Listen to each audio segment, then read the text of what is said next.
सामासिक शब्दाचे लिंग सामासिक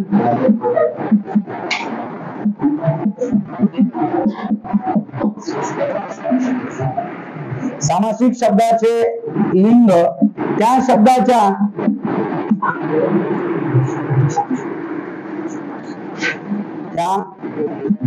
शेवटच्या शब्दावरून त्या शब्दाच्या शेवटच्या शब्दावरून ठरवले जाते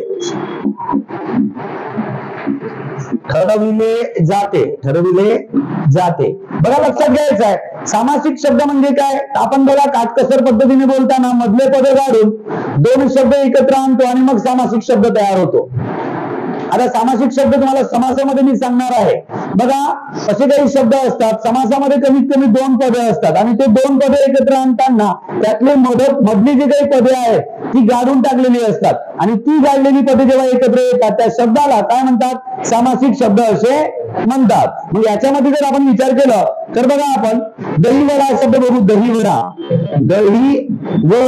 दोन शब्द आहेत एक दही पण आहे आणि एक वडा आहे याचा विग्रह केल्यावर काय होईल दही घालून तयार केलेला वडा बघा दही घालून तयार केलेला वडा याच्यामध्ये बघा एवढा मोठा लांबलचक न बोलता थोडा काटकसर पद्धतीने बोलण्याचा विचार करतो आणि पहिला आणि शेवटचा पद एकत्र आणतो आणि मधले पद काढून टाकतो मध्यम पदलोपी तत्पुरुष समासामधला उदाहरण आहे नंतर सांगणार आहे मी का बरं येणार आहे तर बघा दहीवडा हा शब्द आपण करणार आहोत याच्यामध्ये किती पद आहेत दोन मग ओळखताना दहीवडा याच्यामध्ये दोन शब्द आहेत दही आहे वडा आहे पण शब्द ओळखायचा कसा तर लक्षात घ्यायचा आहे हा जो काही शेवटचा शब्द आहे वडा या शब्दावरून आपल्याला लिंग ठरवायचं आहे मग वडा हा शब्द कुठल्या लिंगात जाते तो वडा म्हणता की ती वडा म्हणता की ते वडा म्हणता तो वडा मग हा दहीवडा शब्द काय जाईल पुलिंग जाईल कुठला जाईल पुलिंग आता एक शब्द लिहिला पाणीपुरी पाणीपुरी घालले का पाणीपुरी म्हणजे काय तर पाणी घालून तयार केलेली पुरी मग याच्यामध्ये कोणता शब्द आहे पुरी मग पुरी शब्द कोणत्या लिंगात जाईल स्त्रीलिंग मग ती पुरी कोणत्या लिंगात जाईल स्त्रीलिंग अशा प्रकारे आपल्याला ओळखायचं आहे बघा आलू भात शब्द लिहिला आलू घालून तयार केलेला भात दोन शब्द आहेत ना एक आलू आहे एक भात आहे मग भात या शब्दाचा लिंग कोणता आहे पुलिंग मग तो भात मग कोणता लिंग पुलिंग अशा प्रकारे सामासिक शब्दाचे लिंग हे त्याच्या शेवटच्या अक्षरावरून ठरवले जातात सामासिक शब्दाचे लिंग कशावरून ठरवले जातात त्याच्या शेवटच्या अक्षरावरून ठरवले जातात किंवा शेवटच्या शब्दावरून ठरवले जातात शेवटचा शब्द बघा सामासिक शब्दामध्ये कमीत कमी दोन पद असतात या दोन पदापैकी शेवटचा शब्द जो आहे त्या शेवटच्या शब्दावरून त्याचा लिंग ठरवला जातो लिहा सामासिक शब्दाचे लिंग त्या शब्दाच्या शेवटच्या शब्दावरून ठरविले जाते शेवटचा शब्द काय आहे त्याला अंडरलाईन करायचं आणि त्याचा लिंग ठरवायचा आहे लिहा दहीवडा कोणत्या शब्दात जाईल पुलिंग डबल लिहित आहे बघा दहीवडा वडा लिहिताना काय म्हणतो आपण मग तो वडा मग कोणता लिंग पुलिंग ठीक आहे मग काय पाणीपुरी लिहिल्यावर कोणता लिंग येईल रे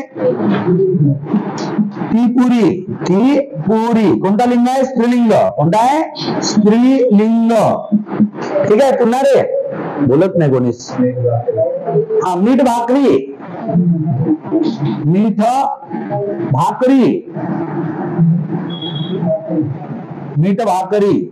मीठ लिहिताना दीर्घ लिहायला लागेल मीठ भाकरी मग काय म्हणणार आपण ती भाकरी काय म्हणतो आपण ती भाकरी मग कोणता लिंग स्त्रीलिंग सांगा असे सामासिक शब्द आई वडील तो वडील ती आई तो वडील मग पुल्लिंग येईल बाई माणूस आई बाबा लिहू वडील लिहिण्यापेक्षा आई बाबा तो बाबा ना हा कोणता नाही बाबा आई बाबाची जोडी राहते ना पुल्लिंग तो बाबा ते आई वडील पण पुल्लिंग असेल आई वडील पण लिहित आहे तो वडील वडील लिहून टाकू. जाऊ द्या, तुमची इच्छा पूर्ण करतो. आई वडील, वडील, तो वडील. काय येईल पुल्लिंग? पुन्हा काही शब्द आहे का? सांगा ना बाबा लवकर लवकर. साखर भात. पुन्हा रे भाजीपाला. लिहा रे भाजीपाला. भाजीपाला. भाजीपाला लिहिल्यावर काय होईल? तो पाला. तो पाला. पाला म्हणल्यावर काय होईल? मग पुल्लिंग लिहून टाका. पुल्लिंग. पुन्हा रे हा देवपूजा. देवपूजा. मग काय? कोणती पूजा रे? ती पूजा ना, ते तुमच्या घराकडे राहते. हा देवपूजा. मग काय होईल? ती पूजा. मग काय असेल? पुल्लिंग. ती पूजा ना स्त्रीलिंग. काय असेल? स्त्रीलिंग. पुन्हा बघा देवपूजेला देवघर पण लिहिता येईल. काय लिहिता येईल? देवघर. देवघर. मग काय होईल? ते घर. काय होईल? ते घर. कोणता लिंग? नपुंसक लिंग. ते घर नपुंसक लिंग. हा लक्ष्मीकांत. पुन्हा लिहून घ्या. द्या लिहा लवकर लवकर. लक्ष्मीचा आहे कांत जो. लक्ष्मीकांत. कांत म्हणजे नवरा. मग तो कांत म्हणतो आपण. काय म्हणतो? तो कांत. मग तो कांत म्हणजे कोणता लिंग? पुल्लिंग. लक्ष्मीचा आहे जो कांत. मग कांत म्हणजे नवरा होतो. कोण होतो? नवरा. तर लक्ष्मीचा नवरा कोण? आपल्याकडे दोन लक्ष्मी आहेत. किती लक्ष्मी आहेत? दोन. एक लक्ष्मी आज चालली गेली. एक लक्ष्मी आहे. तर लक्ष्मीचा आहे जो कांत असा तो कोण? म्हणजे लक्ष्मीचा नवरा कोण रे? विष्णू. कोण आहे? विष्णू. नंतर आपण बघू तिसरा पद निर्माण होतो. बहुव्रीही समासात जातो. कुठे जातो? बहुव्रीही. नंतर सांगणार आहे मी तुम्हाला समास. हे झाले का लिहून? झाले का रे लिहून? शब्द लिहून काढा. पुन्हा आहेत 2-4 सांगा रे. बहीण भाऊ. पुरणपोळी. लिहा रे लवकर लवकर लिहा. हा गायरान. गायरान शब्द लिहा रे. गायरान लिहा. गायरान. गायरान. रान शब्द कुठल्या जाते? तुम्ही ठरवा. तेरान. तेरान म्हणजे कोणता लिंग? नपुंसक लिंग. ठीक आहे. पुन्हा बघा बाई माणूस.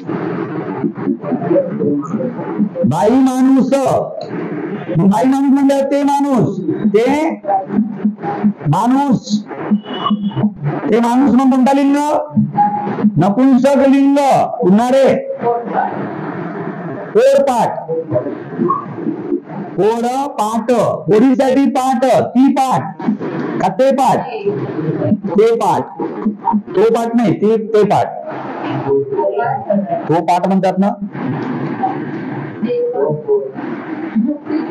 ते कोरपाट. ते कोरपाट. बरोबर.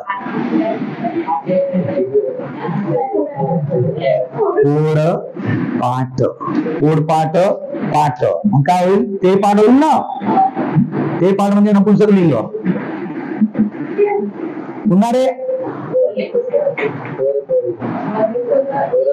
पुरणपोळी.